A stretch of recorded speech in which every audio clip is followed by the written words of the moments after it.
today's motion is Europe will choose the US over China. And I would now like to ask you to vote. You should see a poll on your screen, whether you agree or disagree with the motion. And it's important here to note, the motion says Europe will choose the US over China. So if you disagree with the motion, it does not mean automatically that Europe will choose China. It might mean that it would stake out a middle position, might mean that it would try to stay neutral, any other combination. So please be aware of that. Of course, as you're all aware, as the competition between the US and China is becoming ever more broad, from trade to technology to security, the leeway for third countries and regions such as Europe seems to become smaller and smaller. European countries, and here in Switzerland, where I'm based, we like to point out that doesn't just mean the EU, there are a few others here, are faced with the reality of pressure from both sides, a traditional ally in the West that is retreating slowly but steadily from its leadership position, and a new economic partner in the East that presents itself increasingly as an ambitious new leader. So this is the situation as it presents. I'm going to give you a few more seconds to vote. So if you haven't voted yet, please do so now. We will not share the results of the poll at this point. Again, we will rerun the poll at the very end of this conversation, and then we'll actually calculate the difference. So with that, we're very excited that we have 4 fantastic guests here who have agreed to discuss with us the strategic challenges Europe faces vis-a-vis the US-China conflict. And it's my pleasure to introduce them to you now, and they should appear on your screen. Arguing for the motion is Ivana Karásková, who is joining us from Prague. She's a founder and project leader of Map Influence and China Observers in Central and Eastern Europe, an organization with the beautiful acronym CHOICE, which does mapping of international projects of China's presence in Central and Eastern Europe. And she's also a China Research Fellow at the Association for International Affairs, a Prague-based foreign policy think tank. Joining her, arguing for the motion, is Andrew Small, who is in Berlin, who is a senior transatlantic fellow with the Asia program at the Sherman Marshall Fund of the United States, as well as a non-resident senior policy fellow at the European Council on Foreign Relations. On the other side, arguing against the motion, is Alicja Bachulska, who is joining us from Warsaw today. She's a China analyst at the Asia Research Center of War Studies University in Warsaw, a think tank affiliated with the Polish Ministry of Defense, where she focuses on Chinese foreign policy and its implications for Poland, as well as a member of the aforementioned Map Influence and CHOICE. And finally, joining Alicja on the side of arguing against the motion is Plamen Tonchev, who is joining us from Athens today. He's the head of the Asia unit at the Institute of International Economic Relations, Greece. Plamen is also a founding member of the European think tank network on China, and he is a member of several committees, among them the EU chapter of the Council for Security Cooperation in the Asia Pacific. Thank you very, very much all for being here. I should mention that Ivana and Plamen, who you'll note are arguing on different sides of the conversation, they both have recently been announced as inaugural European China Policy Fellows by the Mercator Institute for China Studies, MERIX, in Berlin. Congratulations to you both, and I hope that today's conversation will not mean that you will never ever speak to each other again. So thank you all for being here, and without further ado, I would like to move right into opening statements. As is tradition with the Oxford debates, the side arguing for the motion gets the first statement. So Ivana, you have 4 minutes for your opening remarks, and the floor is yours. Good afternoon, ladies and gentlemen. Let me start by asserting that for Europe, the choice between the US and China is actually no choice at all. Given limited time, I will not focus on the transatlantic ties, but primarily on the Europe-China relationship. Frankly, China has not offered Europe anything that could prompt it to even begin considering the option of strategic realignment. To be sure, People's Republic of China had some chances to woo Europe into a closer partnership at several levels. First, Beijing could have offered Europe a fair and open access to the Chinese market. Second, Beijing could have offered to continue on the path of gradual socialization into the international order, thus achieving sufficient level of normative convergence. Third, Beijing could have benefited from having no direct strategic or security clash with Europe. Europe was ready to offer China its expertise, cooperation, and partnership, but Beijing largely mishandled the relationship and effectively pushed Europe away. It refused to open up its economy while benefiting from access to the EU single market. Specifically, it alienated the European business activity in China by introducing the social credit system for companies, forcing them to establish CCP cells within their Chinese branches, not protecting intellectual property rights, stirring popular nationalism to provoke consumers' boycotts, and subsidizing Chinese national champions that compete with European businesses.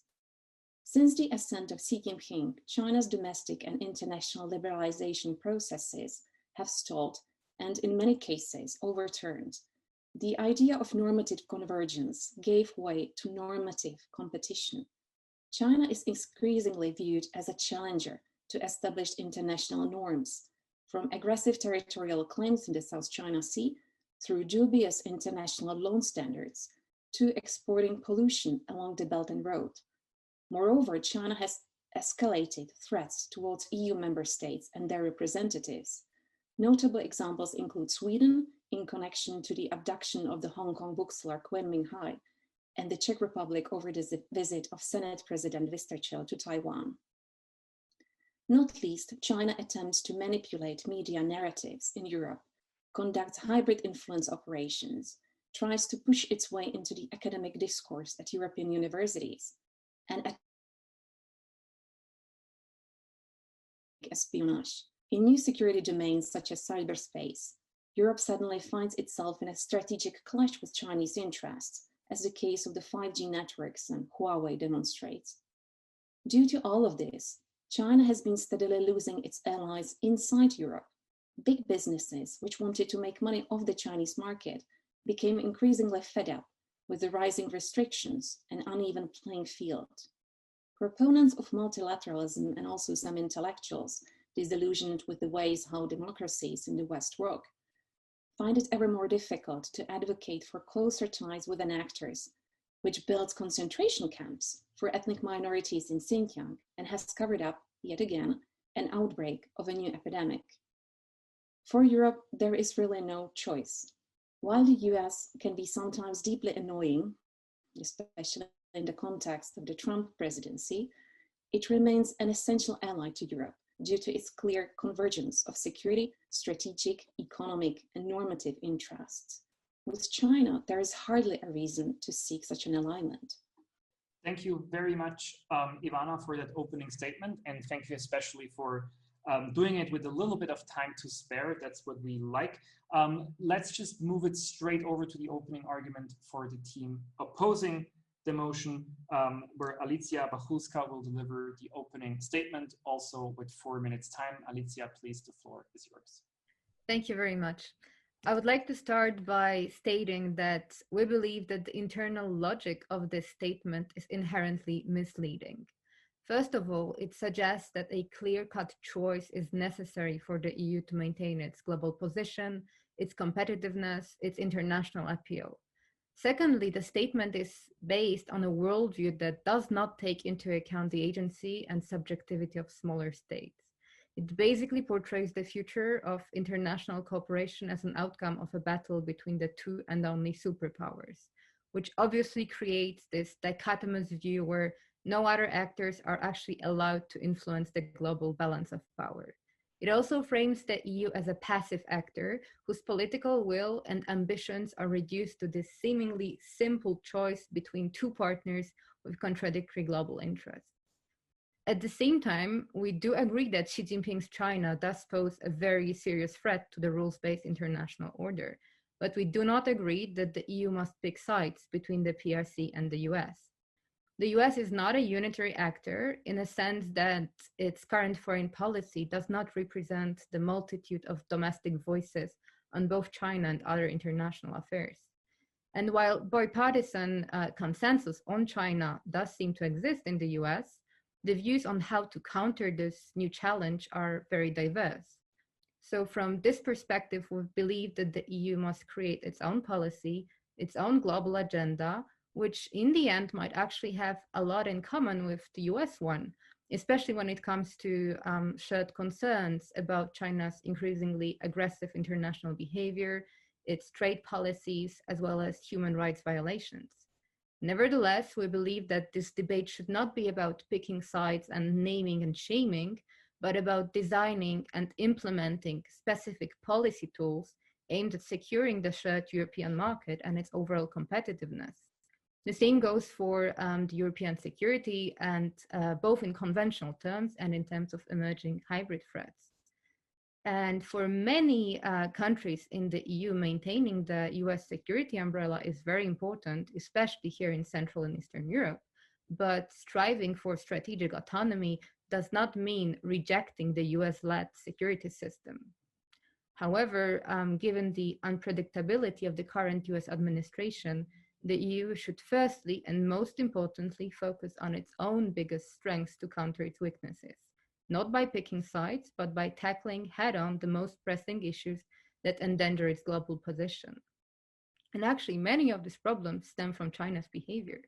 And in this way, the EU's room for maneuver to cooperate with the US on China-related issues is indeed large. But this type of cooperation should be carried forward using both the language and the methods in line with the EU's core values and interests. Maintaining the ability to independently set priorities while not subsuming to others, no matter whether it's China or the US, should remain one of the EU's priorities. In the end, I believe that picking sides might lead us to a self-fulfilling prophecy of this inevitable clash between the two superpowers, and this scenario is definitely something the EU would like to avoid. Thank you. Thank you very much, Alicja. And also I want to commend you for sticking to the time and so eloquently arguing without even using the 4 full minutes. Let's move it back to the team arguing for the motion, Andrew Small in Berlin with his rebuttal, for which he also has 4 minutes. Andrew, please. Good evening from Berlin, ladies and gentlemen. I will make the case then for why the choice in the motion is a real one. If we were in even semi-normal times, I would begin by still running the straightforward case for the transatlantic alliance and its centrality. Why, at critical moments, our common values have pulled us together, the essential role that the US plays in Europe's defense today, which I still think we need to remember when we're thinking about these questions. And I would also note that for the greatest Europeanists, from Jean Monnet on, Atlanticism and pro-Europeanism were deeply intertwined. And because they understood how the US, from the Marshall Plan to the unification of Germany, has been a necessary force for European unity, even at times when we Europeans ourselves had doubts and differences. I would note that even today, despite the president, these commitments to Europe run strong in the US system, as we saw from the overwhelming vote in the Senate for NATO just the other year. And I would lay out the figures for the transatlantic economy, which we also so often take for granted. Not just the more superficial trading relationship that we have with China, but the deeper ties of investment and innovation, the complementary flows of research, of high-tech components and finance, that mean that for all the talks of US pivot to Asia, it's Europe that has still attracted nearly 60% of all US global investment and all US international R&D spending. But we're not in normal times at the moment. Trust in the transatlantic relationship here in Europe is low, largely because of this president and what he represents. Some of the differences at the moment seem to loom larger. The choice, as our opponents have argued, seems like one that we want to avoid. Any case at the moment for the kind of essential economic, security and values-based importance of the alliance is greeted with more skepticism than it would usually be. Many of us agree with our opponents.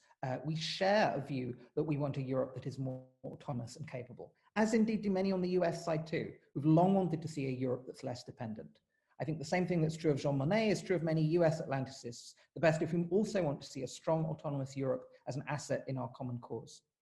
But that's not the only reason that we're not in normal times. As my partner has laid out, in China, we face a shared challenge with profound implications with the future of our economies, our technological edge, our values, and as we've seen even more through the pandemic, the security of our everyday lives too.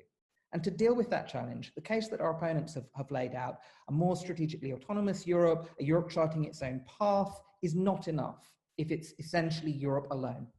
What our opponents argue for is only a starting point. It's a necessary but insufficient condition. And I will go further. If we had a full federal United States of Europe, combined European armed forces, a unified approach on all strategic economic matters, it wouldn't be enough either. And we know this because the United States itself has just conducted that experiment over the last few years. It's been wielding virtually every instrument of US power in taking China on, but it did so alone, and it wasn't enough. It didn't change China's economic behavior. It didn't change how China is externalizing the most problematic elements of its domestic model through the Belt and Road. It didn't bring about even a pause in the worst of China's behavior in Xinjiang or Hong Kong. And now there's a growing recognition on the US side that if we're going to deal with these issues, it has to be through a coalition with other allies. And given the central role that economics and technology play in this challenge, Europe will be one of the critical US partners.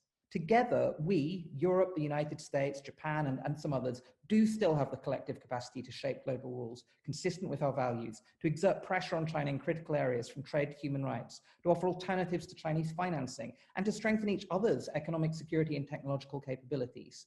I support most of what our opponents have argued for, but none of us stops us figuring out complementary approaches on the many areas in which we still agree.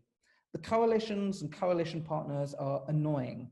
Everyone has somewhat different goals and somewhat different ways of getting there, but at certain times they're essential. And the partnership between the United States and Europe in taking on the China challenge is essential. This is one of those times. I commend the motion.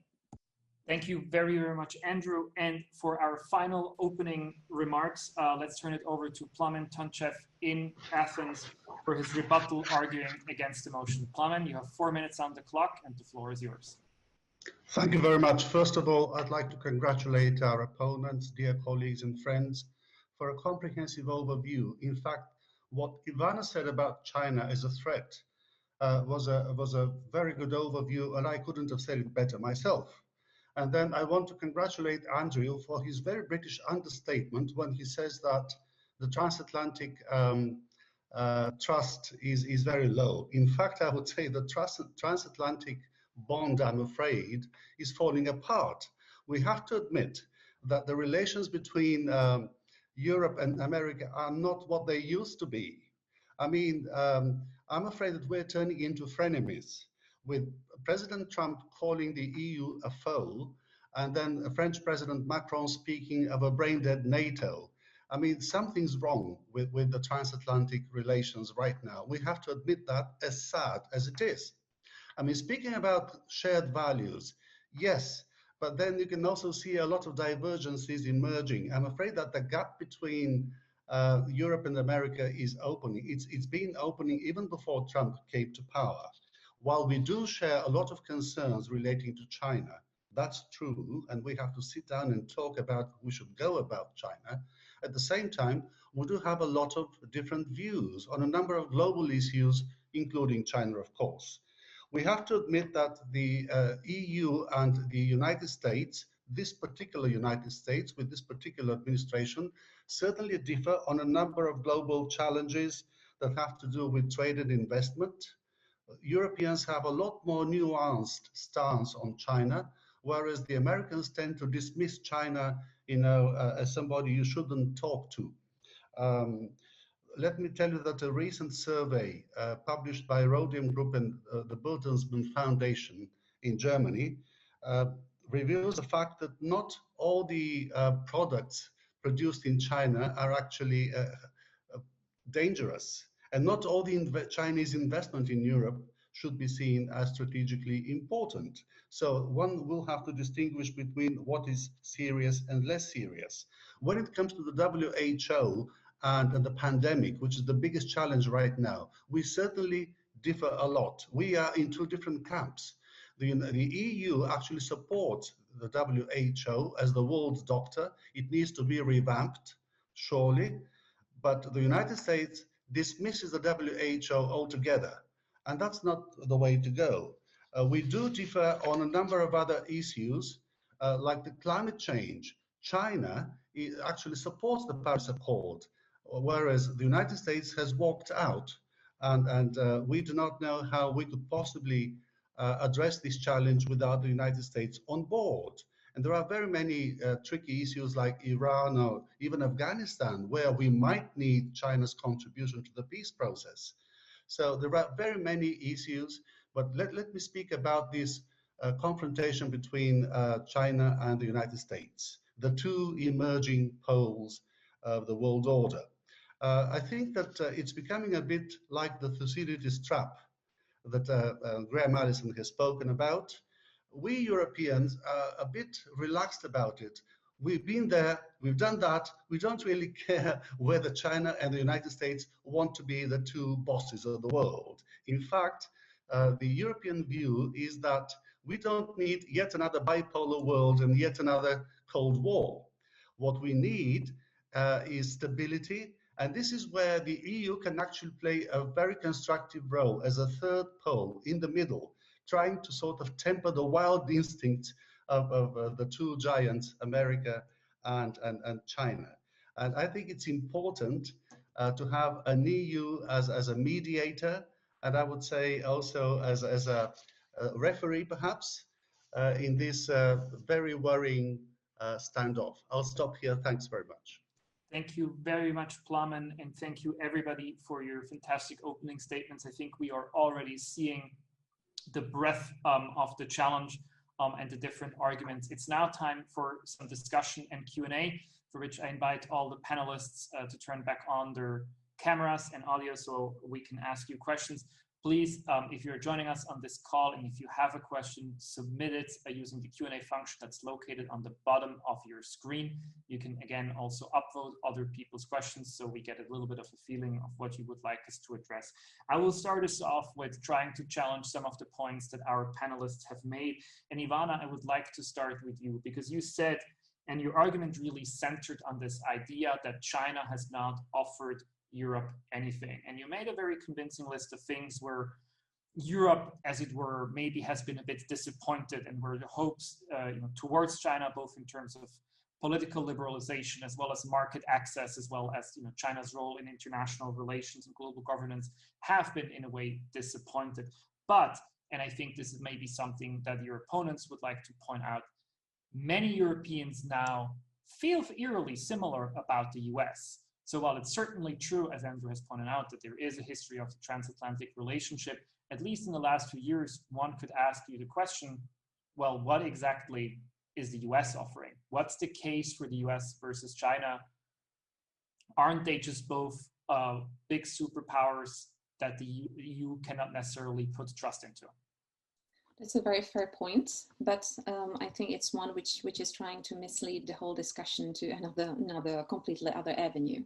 So to tackle your question, well, I think that for Europeans, we did really offer China a lot. We acted on a good faith, thinking that what China will do and what it signaled that it will do would be actually being a part of international system, being a responsible stakeholder, if I would like to use the words of the Deputy Secretary of State, Robert Zoellick.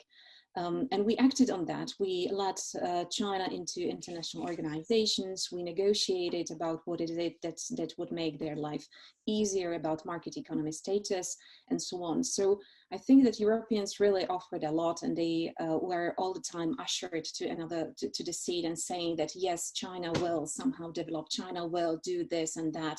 But the deadlines were all the time postponing and running away, and nothing really changed. What changed with Xi Jinping was even more aggressive behavior in international organizations, in international waters, in claiming more territory, starting new territorial disputes, claiming the territory which allegedly belonged to China through ancient times. So I think that we can't really say that we were naive. We acted on a good faith, but China didn't deliver. It didn't act upon its promises, and it even slapped Europe to the face, not offering basically anything, promising to open the market, promising to canceling the restrictions on transfer of technology. This is still in place in China, and it has been promised a number of times, but we haven't seen any change. And I think that is running away. And as for the US, I think it's a completely different question and completely different area. You said, what is it that the US is offering? Well, the US is offering FDI. The US is offering still participation in international organizations. It's still carries the most of the burden in NATO. The member states, most of them didn't upgrade their defense budgets on the European side as they promised they would do. So I think that they're putting China and the US in the same basket is inherently wrong. It's not the same situation. So, and the US is not threatening Europe. These are words, there are words, of course, but there are, of course, deeds. And on Chinese side, there are deeds. On the US side, there are just threatening words. Okay, I actually want to pick it up right there. Plamen, you mentioned, which I thought was an interesting point. You mentioned the WHO, which of course is an incredibly important, relevant international organization in these times of pandemic.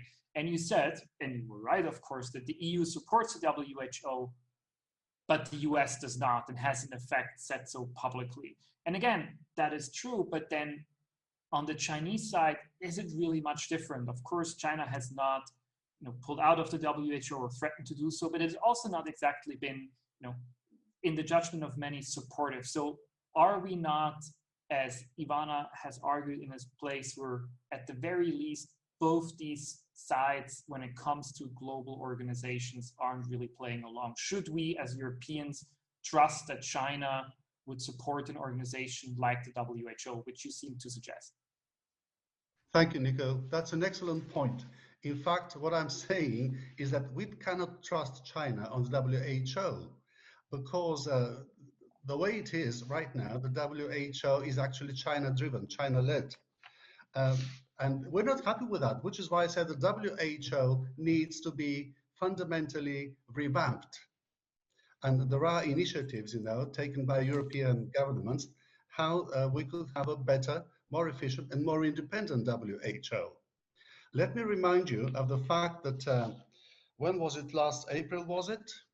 On the 4th of May, the EU had this fundraising event. It actually came up with 7.4 billion euros for vaccine development. And take a wild guess, the United States ran away. It didn't even turn up at the event. And the Chinese ambassador to the EU came up with a bland statement, not committing a single euro. All right? So this is exactly why the EU wants a WHO, but a different WHO, and it cannot really trust the United States nor China in terms of effectively addressing what is a global challenge, the COVID-19 pandemic. Thank you so much. I want to turn it to Andrew, because you said something that I thought was very interesting. So your argument, Andrew, was essentially that Europe alone is not enough, and the US alone is not enough, and any other country or region, when dealing with China, is not enough. China is a giant, and so you would have to form a coalition to effectively counter it. And as you mentioned, as you said, as you argued, to influence China in a certain way.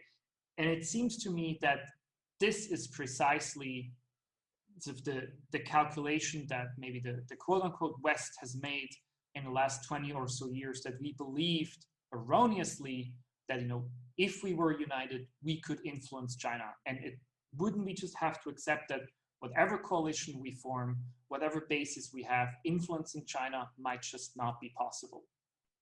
Thank you. And I think one of the questions in the Q&A raised this issue as well, and they're important questions. So I'd a couple of responses to that. First of all, we have not been united in any meaningful way in our approach to China in recent decades. We have pursued parallel approaches. We're certainly still pursuing very parallel approaches at the moment. China is aware of this. It's one of China's primary objectives to ensure that there is not a coalition, a counterbalancing coalition of various forms that develops against it. This is what we've seen with Wang Yi's visit to Europe, with the big push that's taking place at the moment. There are real fears at the moment on the Chinese side that there is going to be a common front that develops against China, because their behavior, particularly in the last year, but over a longer period of time, has started to bring that about. We're seeing that from Australia, from Japan, from India, from the US, from Canada. Go down a very long list of countries. There is a huge level of collective disquiet with China at the moment, and there are real prospects for stitching some kind of coalition together, particularly as we may see coming after the next US elections. And what's possible in those circumstances? That group of actors, and the US and Europe, even among those, wield a significant level of power, economic, standard setting, technological, if we're able to put on a more effective common front than we have ever really attempted to do seriously with China before. And what does that mean? It doesn't just mean trying to change China's behavior, though I think even the prospect of this has started to elicit some changes in Chinese behavior. It's partly out of fears of this coalition that we've started to see on China's part, for instance, the climate promises that Xi Jinping made at the UN General Assembly the other week, because they're so anxious at the moment that precisely this sort of coalition is going to form. That's good. We want to see these sorts of changes in Chinese behavior as a result of this. We want to see China changing its economic practices as a result of this. We want to see reforms in China. We don't want a confrontational relationship with China on all fronts. That's part of the value of even the prospect of a coalition like this coming together. But if it doesn't work in changing China's behavior, that's okay. That's not the pure goal of building a coalition like this. The other goal is similarly that we're able to strengthen and make resilient the ties among each other, which do come under threat if we're not able to maintain a common front. For instance, we will not be able to, as Europe and the United States continue to have the flows of technology and finance and things, if we have divergent approaches to China. We're starting to see those pressures building. It will have an effect on the transatlantic economic relationship as well, because the US can't pursue one set of policies that says China can't get access to technologies that it then acquires from Europe instead. We need to figure out common approaches to these things. Otherwise, we will start to damage relations with each other too.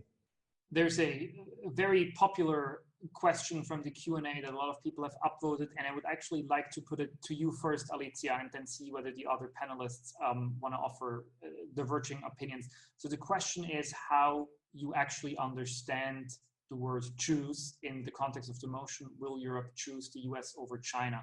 And I wanted to ask you, because you made an interesting point in your initial statement where you said, we as Europe, we may well end up with China policy or policies plural that look very, very similar to the ones the US has. So in effect, we may end up choosing the same policies than the US, but you seem to suggest that this is not the same thing than actually choosing the US. So can you address that difference? What would the action of choosing the US actually look like?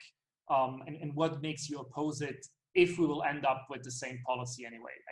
It seems like that's I don't see what the difference would be. Yeah, thank you very much. Well, I have a feeling that this very question about what choice in this context mean is basically what I was trying to describe in my opening statement. And first of all, I feel that there's a very big difference between setting the rules and following the rules of others. And as Ivana has mentioned before, Europe is very well aware at this point that China has not reacted to these favorable policies that the EU has been trying to implement and forge ties between China and Europe in the last couple of decades. And in this sense, choosing the US would somehow mean assuming this very defeatist approach. It would basically be about saying that there is only one big player here in this big global room, and we have to somehow subsume our agency and our interest and our multitude of domestic voices to this one player. And obviously you could say that the EU as such cannot form a comprehensive foreign policy because it's just too messy, it's made up of too many actors, too many conflicting interests. But, well, you can say it's a mess. I can say this is the essence of democratic debate. And this kind of strategic changes, they don't happen overnight. These are not, overnight oats. It's not that you put this idea into this intellectual fridge and you take it out after an hour or two or a day or two, and then you can have it ready to implement. I feel it's more about being able to forge and develop this debate that will at certain point reach this tipping point. And I feel that we are here at this moment, that Europe is not naive anymore.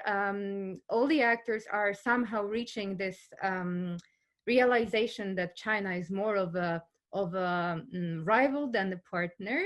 And the international environment is enabling the EU to create a more coherent long-term strategic perspective, which will be also about choosing certain convergent points with the US and then developing them together, but not subsuming and, being dominated by the US debate on the topic and adopting it without critical internal discussion.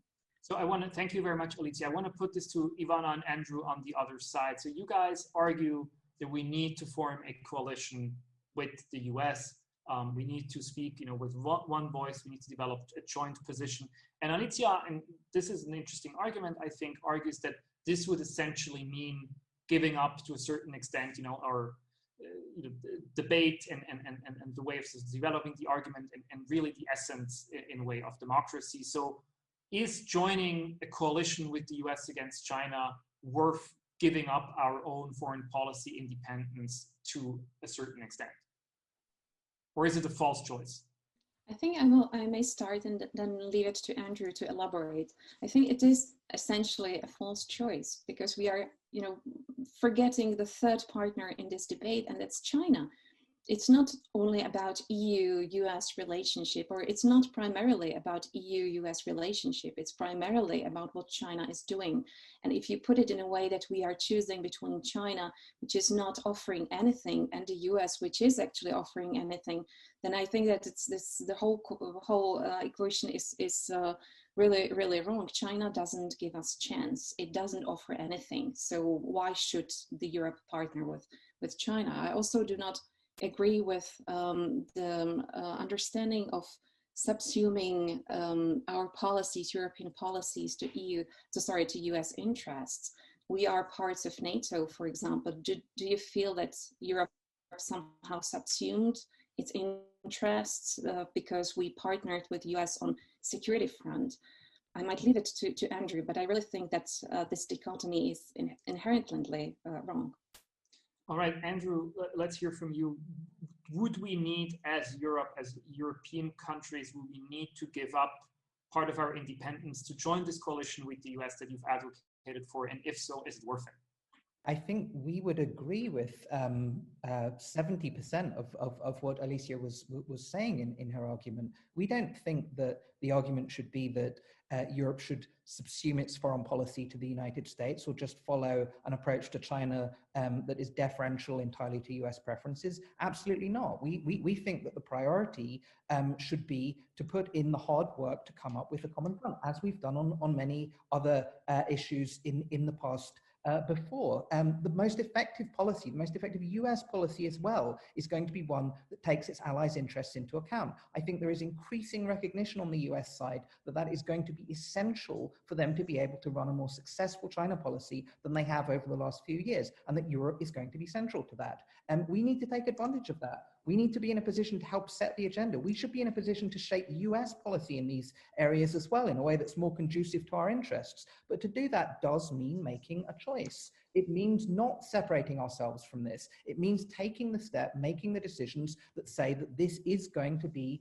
one of the central priorities in our policy. It means at a most banal level, prioritizing the US security alliance over, say, arms sales or dual-use weapon sales to China. There are real choices. We've made them before. We have chosen the US when it came to this, when the arms embargo issue came up in the past. That is a real and material choice. We should continue to prioritize our economic relationships, our technology relationships, how we coordinate in multilateral institutions, everything with other market economies and democracies, including very centrally the United States as well. These are real choices, and they're not choices that need, given the power and capacity that we bring to bear on this as Europe, to mean that we have to act purely out of deference. This has been a helpful few years in forcing us as Europeans to sharpen up our positions in this regard. We will come with more, bring more to the table than we would have done several years back in this regard. I think we can be more self-confident about this rather than thinking in any coalition with the United States and others on this issue that we would have to approach it in a way that subordinated European views, priorities, agenda, and anything else. Can I pitch in very quickly? Just very briefly, please, yes. So first of all, I would like to respond to Ivana. When I was talking about subsuming our interest to the interest of the US. I was talking about very specific issues. When it comes to the defense cooperation, as I said in my initial statement, I feel that these things are not self-exclusive. Europe can develop its own strategic autonomy or strategic flexibility, call it as you like. It does not mean that we have to resign in any way from cooperation with the US in terms of defense and security, especially here in Central and Eastern Europe. But then again, we don't know who's going to win the new presidential elections in the US in November. And let's imagine that Donald Trump wins. He will continue his policies. He will feel even stronger and more confident about his direction and his dynamics when it comes to shaping these policies. Do we want to actually sign up Europe as a whole, EU as a whole, to a policy that basically is not only about containing China, but it's also about climate change denialism, about lack of respect for minorities, for women, for many actually social groups that are not very visible, and they are not very powerful both in the United States and in many places in Europe. Is this the kind of cooperation we want? Is this the way we want to legitimize certain policies of Donald Trump by basically choosing the US over China? That's an open question. Let's maybe table this question, which is an interesting one, because I do want to bring up one other question from the audience, and we only have a few minutes left in this part. And so this question goes to the topic of technology, which some of you have already mentioned in your opening statements and rebuttals. Of course, we are seeing right now a much more critical stance towards Chinese technology, exemplified in the 5G and Huawei issues. But it is worth remembering, as the person asking this question does here, reminding us that there also is, and perhaps should be, some skepticism on this issue, from Europe towards the US when we think back of the Snowden affair. So, Plamen, you had argued that at the end the transatlantic bond is becoming weaker and weaker when it comes to the issue of technology, when it comes to the issue of where do we get our 5G equipment, or where do we put our trust in our data? Are the US and China effectively the same? Should we not trust either of them? Or is there, an argument to be made for one of the two sides to be met with more European trust and cooperation? Well, let me tell you that right now there are several agents. I hope you can hear me because I was offline for a couple of minutes. Yes. I apologize for that. Right, very good. Well, right now there are the, shall I say, 5G giants, Huawei, ZTE, Nokia, and Ericsson, right? And there are some American companies, of course, but these are the big players, right? So I can think of no compelling reason why we should be discussing this issue. I think we can very well invest in European companies. And in fact, this is happening right now as we speak. Okay. Excellent. Let's maybe quickly hear from the other side, Ivana and Andrew, on the technology issue. How would you see that? How would you argue, which I assume that you would, that Europe should forge a closer collaboration on technology issues with the US than it should with China? I just want one sentence on Alicia's arguments. Well, I don't get how the minorities and women got it to the discussion. Well, we are debating whether the Europe should ally with China or with the US. And of course, on both sides, we can find something we really do not, as Europeans, feel comfortable with. But the motion is about something else. And still, we are not talking about assuming somehow our agency to either side. As for the 5G issues, well, politics is dirty. Politics is never a nice thing, and foreign policy is dirty as well. So here it essentially boils to the question of who do you trust most? Do you trust United States, despite the Snowden scandal, despite the spying on let's say Angela Merkel and so on, or whether do you trust an autocratic regime which is spying regularly on its own citizens and would like to spy on everyone else? Who would you like to give the access to your private data if you can't protect them in any way? Would you give it to a democracy which is an ally, though you might have some reservations regarding the way it functions, or would you give it to an autocratic state which is run by a Chinese Communist Party? So I think that very essentially boils to the trust issue here. All right, thank you very much. We have come, unfortunately, already to the end of the discussion and Q&A part. So let's move straight into closing arguments, which are 2 minutes each. The order, again, is the same as at the beginning, which means we'll hand it right back to Ivana, and then followed by Alicja, Andrew, and finally Plamen. So Ivana, you have 2 more minutes to summarize the position and argue why people should vote in favor of the motion today. Thank you. Well, I argued that for Europe, there is really no choice. While it is essentially a good idea for Europe to build its strategic capabilities and capacities, as our opponents were mentioning a couple of times, for now, it's certainly not in a position to carve out a middle way. Europe has not been a relevant actor in security, even in its immediate neighborhood, as the case of Ukraine showed, as the case of Syria and Libya demonstrated. The view of Europe as a third actor carving out a middle position between the US and China, I think it's an illusion. Europe cannot pull its act together right now. It potentially can, but it doesn't do that. And with the United Kingdom leaving European Union, Europe's ability to exercise its strategic muscles further diminishes. Well, I can imagine a situation where Europe would be forced to grow its strategic muscles quickly, and that would be when the US abandons Europe.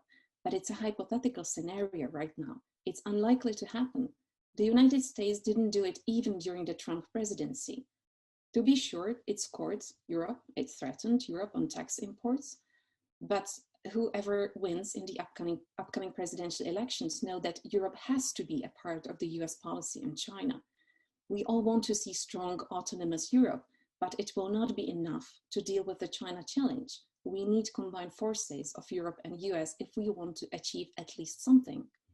Europeans know that US can be sometimes deeply annoying. However, it remains an essential ally to Europe due to clear convergence of the interests, security interests, strategic, economic, and normative interests. I repeat again, Europe has been in a position to offer Europe carrots, but it didn't do that. Instead, it slapped Europe to face a couple of times. And I don't see a reason for Europe to seek alignment with China. For Europe, there's only one chance, and that's to choose the United States, as we argued for. Thank you very much. Let's turn it right over to Alicja for her closing statements arguing against the motion. Thank you. I would like to finish by saying that we believe that Donald Trump's policies and his disregard for values advocated by the EU have theoretically created a perfect environment for a hypothetical China-EU rapprochement. Yet this rapprochement clearly never happened. Quite the opposite. The EU has become increasingly aware of China being more of a rival than a partner. And that's precisely the proof why the EU doesn't have to choose. If the EU was to be convinced to pick sides, it would have already done so by now.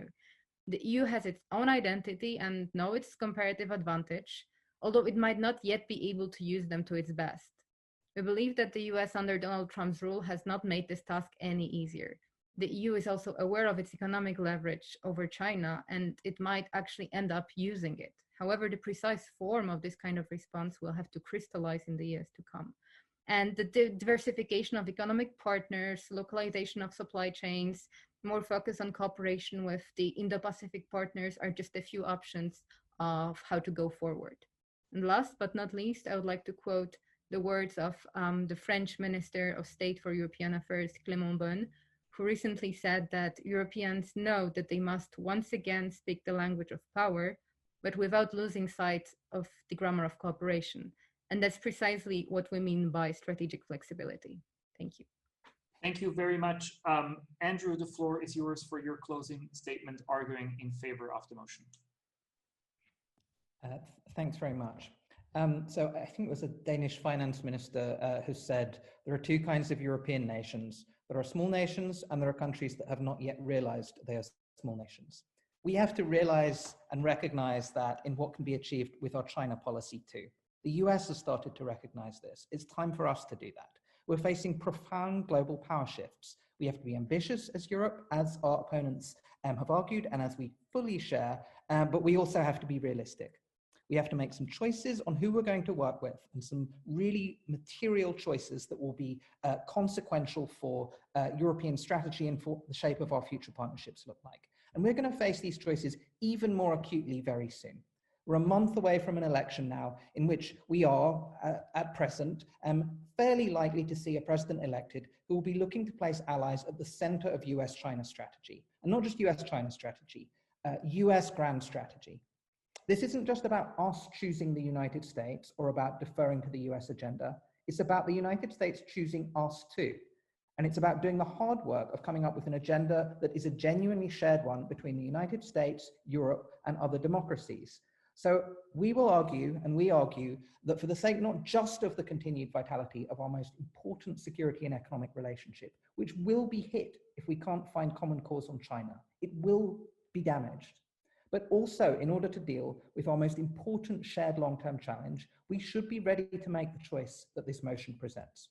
Our closest ally, still our closest ally, however, as my partner says, annoying at times, over the country that is itself choosing in China to be more and more a competitor and more a rival. Thank you so much, Andrew. And finally, for the closing statement, arguing against the motion, Plamen Tonchev in Athens. Thank you, Nico. We would argue that the EU has shown that it can have its own stance, even if it's confusing at times. In fact, the EU must have its own stance. Both the United States and China want the Europeans in their camps. And this is where the EU should actually cash in. Why? Because the European single market remains very attractive to Chinese companies. The EU represents a secure destination for their exports and investments. China needs allies among Western partners, Western powers committed to free trade and globalization, to which China actually owes its spectacular economic development over the past decades. And this is particularly true now with the beginnings of this violent decoupling drive launched by the United States. The United States, in turn, needs to tap into Washington's traditional alliances if it is to corner China and tease out concessions from what the Americans view as their strategic rival. And this is why America doesn't have the luxury of seeing its clout peeled off and European countries, including EU member states, jumping onto Beijing's boat. For these reasons, it would be a big mistake to write off the European Union. It's a powerhouse, and it will remain so, even if in economic and normative terms, not as a military power. The United States, China, EU triangle is based on competitive relations and even rivalry, but this is a global arrangement that will remain in place. And each side will need allies depending on the specific issue at stake.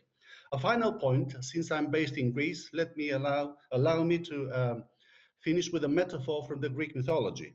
The way both China and America vie, for Europe's attention and loyalty makes me think of the Odyssey and Queen Penelope. If you remember, on the island of Ithaca, she was, vied by various suitors for her hand so that they can marry her. Penelope was courted, but she withstood the pressure, and we know the happy end of the story. My point is that Penelope-Europe needs to do is remain true to herself.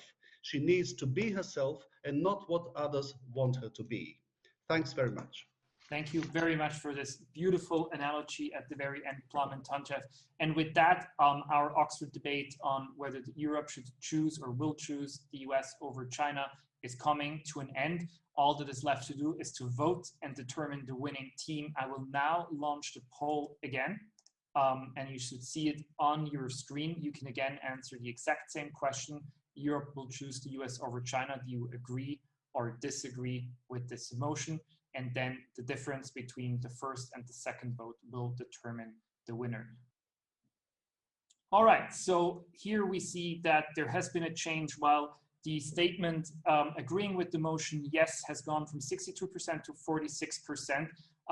The statement disagreeing with the motion has gone up from 22 to 31%. So while a majority also at the end still agrees with the motion, the team arguing against the motion has made the biggest gain with 9% plus, which means that you win. Congratulations, Alicja and Plamen.